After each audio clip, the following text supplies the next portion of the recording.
Okay, so today what we're dealing with is a 2017 Chevy Silverado HD, and I had a door lock actuator that I had to replace in the door.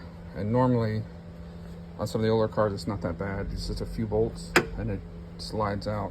But on these newer Chevys, this is the door lock actuator that you get for your key fobs, for locking and unlocking the doors.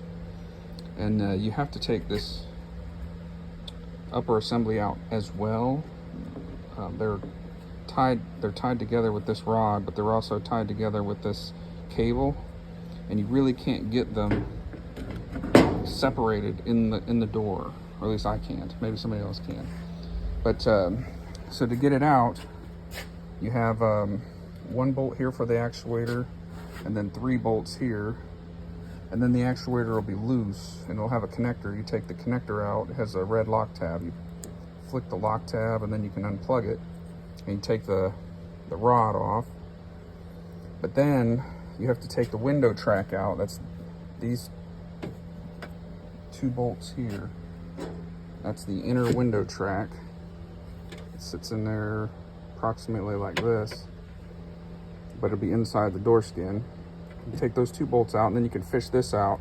I usually also take the mechanism loose, the regulator loose, so I can shove it back as far as possible to be able to wiggle everything out this way. And then to get the door handle off,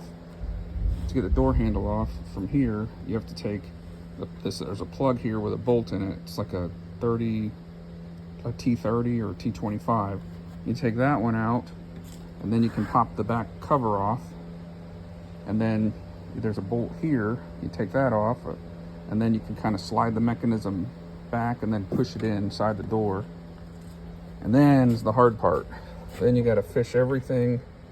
You got to fish everything kind of down, around, and past this piece of the regulator to get it out. And if you try to put it back in without leaving it assembled, then you got to try to assemble it back in the door. And it's really hard because, see, some of these are hooks.